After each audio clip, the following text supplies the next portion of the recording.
მოგესალმებით ჩემო მაყურებლებო, ნებისმიერ ადამიანს თუ დავუსვავთ კითხვას, რომელია მსოფლიოში ყველაზე დიდი თევზი? იძახიან გიგანტურ ლურჯ ვეშაპს, რომელიც იზრდება 33 მეტრამდე და წონას სცილდება 150 ტონას. თუმცა ასეთი პასუხი იქნება არასწორი, რადგან ვეშაპი ძუძუმწოვარია და არა თევზი. პალმ თევზებს შორის კბილიანი მონადირე. საუკუნეების განმავლობაში შიშის ზარს სცემდა ხალხს. ხშირად გვხვდებოდა ოკეანეში და სხვა წყალში, ხოლო ახლა კი ვისაუბრებთ 10 ყველაზე დიდ თევზზე. ნომერი 1, ვეშაპისებრი ზვიგენი, whale shark. მისი სხეულის სიგრძე 15 მეტრია, ზოგი ცნობით 20 მეტრს აღწევს. წონა 12-დან 15 ტონამდეა, გავრცელებულია ყველა ოკეანეში, მრავლდება კვერცხებით. დღემდე მოპოვებულია ვეშაპისებრი ზვიგენის ერთადერთი კვერცხი, სიგრძე 67 სანტიმეტრისაა, დიამეტრი 40 სანტიმეტრის. აქვს 15,000-მდე კბილი, იკვებება პატარ-პატარა თევზებით, კალმარებით და კიბოსნაირებით. ნომერი 2, ვეშაპისებრი ზვიგენი, basking shark. ვეშაპისებრი ზვიგენი basking shark-ი არის მეორე დიდი მსხოვრები თევზი whale shark-ის შემდეგ. ტიპიურად აღწევს 9 მეტრამდე მამრობითი და მდედრობითი 9.8 მეტრს აღწევს. არადადასტურებული ფაქტების მიხედვით, გვხვდება ეგზემპლარი 15 მეტრამდე, ამ თევზის მაქსიმალური წონა 40 ტონას აღწევს. ნომერი 3, სვია.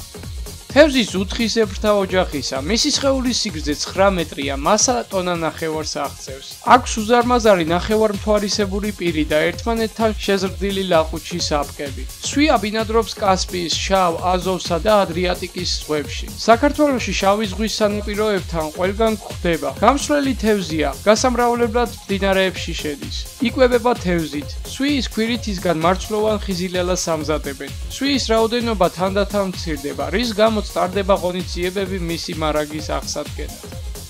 ნომერი 4, გრენლანდიის პოლარული ზვიგენი. პოლარული სახეობის ზვიგენია. იგი ცხოვრობს ჩრდილოატლანტიკურ წყლებში, არეალი კიდევ უფრო ჩრდილოეთით, ვიდრე სხვა ზვიგენები. ეს ნელი ზვიგენი იკვებება თევზით და ლეშით. მისი მაქსიმალური სიგრძე 6.4 მეტრია და მისი წონა ტონა 400-ს აღწევს. ნომერი 5, თეთრი ზვიგენი. ასევე ცნობილი როგორც თეთრი პოინტერი, დიდი თეთრი ზვიგენი, ან თეთრი სიკვდილი. განსაკუთრებით დიდი ზომის ზვიგენია, რომელიც ოკეანის სანაპირო რეგიონებში ბინადრობს. მისი სიგრძე 6 მეტრს აღწევს, ხოლო წონა 2 ტონას და შესაბამისად აქამდე ცნობილი ყველაზე დიდი მტაცებელი თევზია.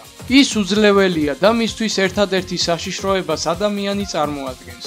თუ არ ჩავთვლით ორკას, დელფინთა გვარს, ამ უკანასკნელის დიეტა თეთრი ზვიგენის მსგავსია, თუმცა მათ შორის ურთიერთობა იშვიათია და ამგვარად ისინი პირდაპირი კონკურენტები არ არიან. ნომერი 6, ვეფხვის ზვიგენი. ვეფხვის ზვიგენი აღწევს 3.25-დან 4.25 მეტრამდე და მისი წონა 385-დან 635 კილოგრამამდე. მამრობითი სქესის ვეფხვის ზვიგენი 4 მეტრამდე იზრდება და მდედრობითები უფრო დიდი სიგრძის არიან. ყველაზე გიგანტური ჩანაწერი გაკეთდა მდედრობითი სქესის ზვიგენზე, რომელმაც 5 მეტრას მიაღწია. წონით კი ტონა ნახევარს. ნომერი 7, ზვიგენი მაკო.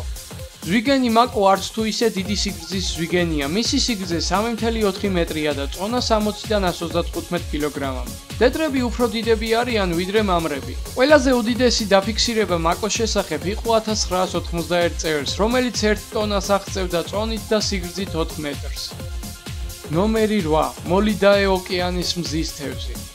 მოლიდაეს აქვს პატარა ხერხემალი სხვა თევზებთან განსხვავებით. ასევე არ გააჩნია ყველა ძვალი და მისი ჩონჩხი არის ხრტილოვანი და საკმაოდ უხეში. ისინი ცურავენ კუდით და ზურგის ფარფლით. მისი სიგრძე 4.6 მეტრს აღწევს, ხოლო წონა 2 ტონას. ნომერი 9, ატლანტიკის ლურჯი მარლინი. ლურჯი მარლინი ატლანტიკის ოკეანეში ბინადრობს, ასევე მთელი ტროპიკული და სუბტროპიკულ წყლებში, ატლანტიკის, ინდურ და წყნარ ოკეანეში. მდედრობითი შეიძლება გაიზარდოს 4-ჯერ უფრო დიდი ვიდრე მამრობითი. მისი მაქსიმალური წონა 118 კილოგრამია და სიგრძე 5 მეტრი. ნომერი 10, ლოქო. ლოქო ღლავი, ჩვეულებრივი ანუ ევროპული ლოქო. მისი სხეულის სიგრძეა 5 მეტრი, ხოლო წონა 400 კილოგრამამდე. აქვს 3 წყვილი ულვაში. ბინადრობს მდინარეებში, კალაპოტებსა და ტბებში. ამით კი ჩვენი ვიდეო დასასრულს მივახლოვდა. გამოიწერეთ კანალი, რომ არ გამოტოვოთ მომავალი საინტერესო ვიდეო. მოიწონეთ და გააზიარეთ.